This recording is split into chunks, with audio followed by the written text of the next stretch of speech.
Hello students, देखिए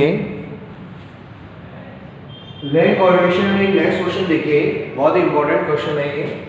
इन a beauty contest these ranks are given by 3 जजेस। एक beauty contest है जिसमें 3 जजेस हैं और 3 जजेस ने जो पार्टिसिपेंट्स को रैंक दिए वो इस तरह है 1 2 3 4 5 6 7 8 9 10।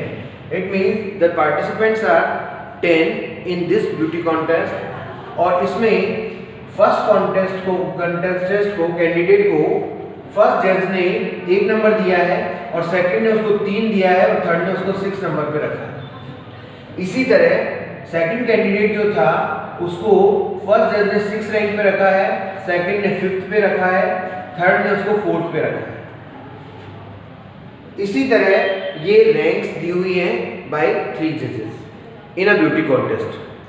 आपसे ये जानना चाहता है क्वेश्चन कि यूज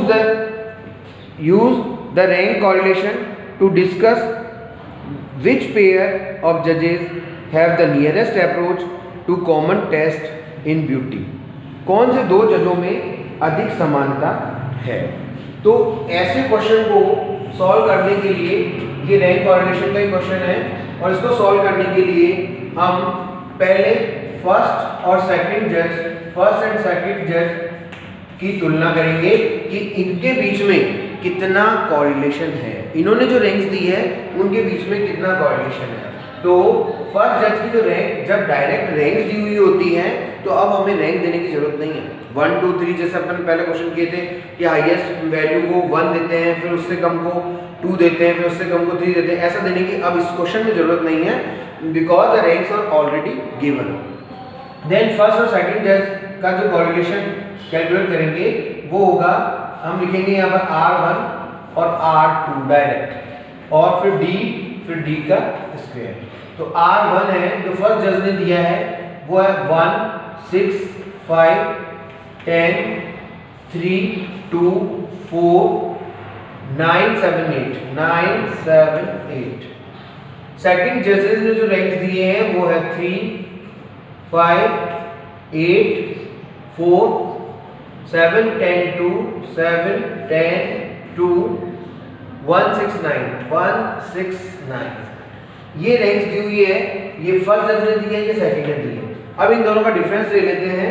डिफरेंस इज 2 1 3 6 4 8 2 8 1 1। डी का स्क्वायर कर लेंगे, 2 को 2 से मल्टीप्लाई करेंगे 4 1 9 36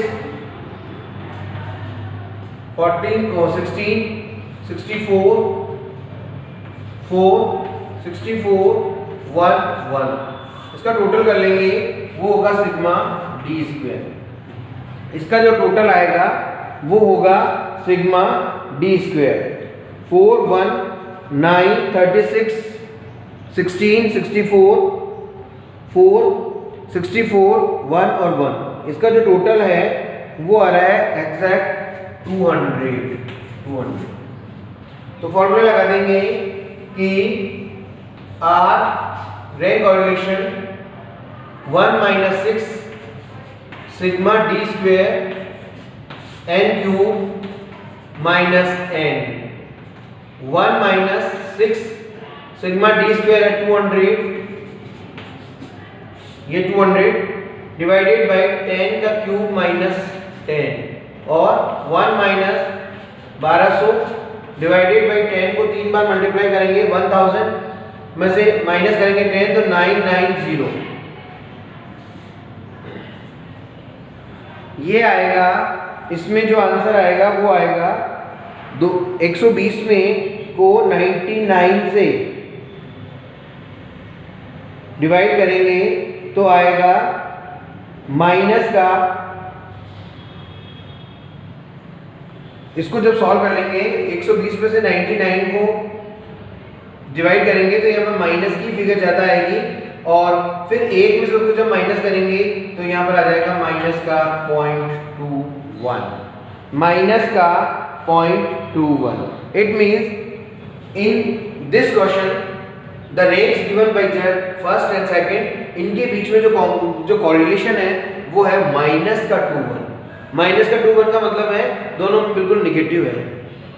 आपसे ये पूछा गया है कि कौन से दो जजों में एक ब्यूटी कॉन्टेस्ट के प्रति एक समानता है, और यहां पर आ रहा है माइनस का 2 1। इसका मतलब इन दोनों में तो माइनस आ रहा है, इन दोनों में ब्यूटी कॉन्टेस्ट में जो ये जांचने का है वो इन दोनों का अलग अलग है। क्योंकि देखिए यहीं पर चेक कर लीजिए आप कि जिसने इसको 8 नंबर दिया उसने उसको 3 नंबर दिया, जिसने 5 दिया उसको फर्स्ट पे रखा है, जिसने इसको 7 दिया उसको 4 पे रखा है, तो डिफरेंस काफी है।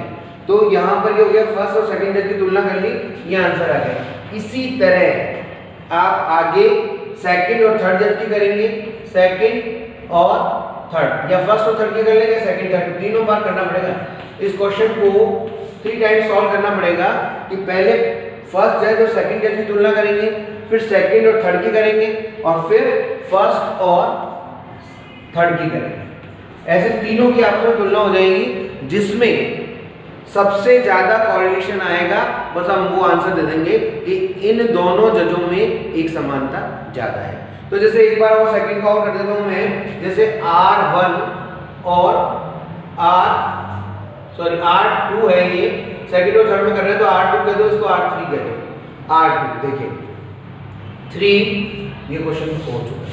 3 5 8 4 7 10 2 1 6 9, ये है 6 4 9 8 4 9 8 1 2 3 1 2 3 10 5 10 5 7। इसका करेंगे सेम इसी तरह, d ले लेंगे, d का स्क्वायर कर लेंगे, d का स्क्वायर, d लेंगे 3 1 1 4 6 8 1 9 1 2। यहाँ पर काफी डिफरेंस है, इन दोनों के बीच में काफी डिफरेंस है, तो यहाँ पर भी जो कोरिलेशन आएगा वो ज्यादा अच्छा नहीं होगा, मतलब पॉजिटिव नहीं होगा। जैसे 9 8 8 16 36 64 1 81 1 4।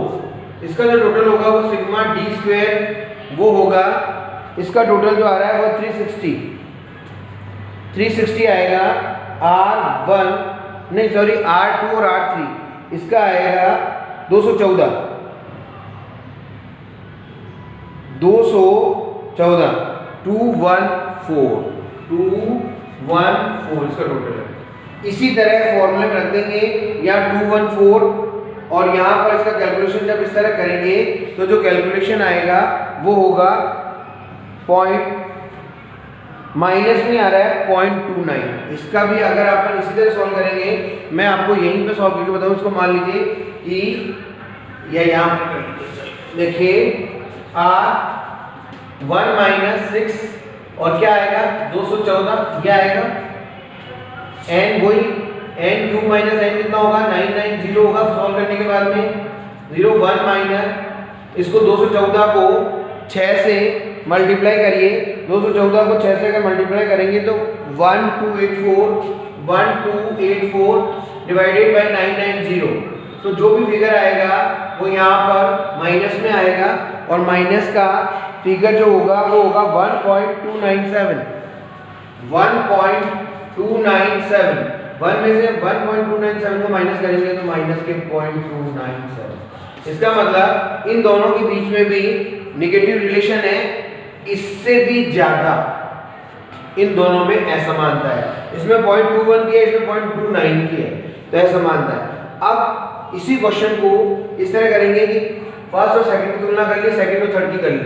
अब फर्स्ट और थर्ड की करेंगे और लिख देंगे rank by first, rank by third. समझ गए होंगे आप, जो फर्स्ट के रैंक है वो लिख देंगे, सेकंड के थर्ड के रैंक है वो लिख देंगे, और फिर उसमें जो आएगा वो आप करेंगे। और इस क्वेश्चन को जब आप करेंगे तो इसका जो आंसर होगा वो होगा प्लस में आएगा और 0.64 आएगा इसका। R1 और R3 का 0.64 आएगा। इसका मतलब ये होगा कि फर्स्ट और थर्ड जज में इस ब्यूटी कॉन्टेस्ट के प्रति एक समानता है। ये आंसर हो जाएगा, क्योंकि ये माइनस में आ गया, ये उससे भी ज्यादा माइनस में आ गया, ये प्लस में आएगा 0.64 जब R1 और R3 की करेंगे। तो इस तरह का क्वेश्चन बहुत इंपॉर्टेंट है, आप इसको जरूर करके देखिए। Thank you.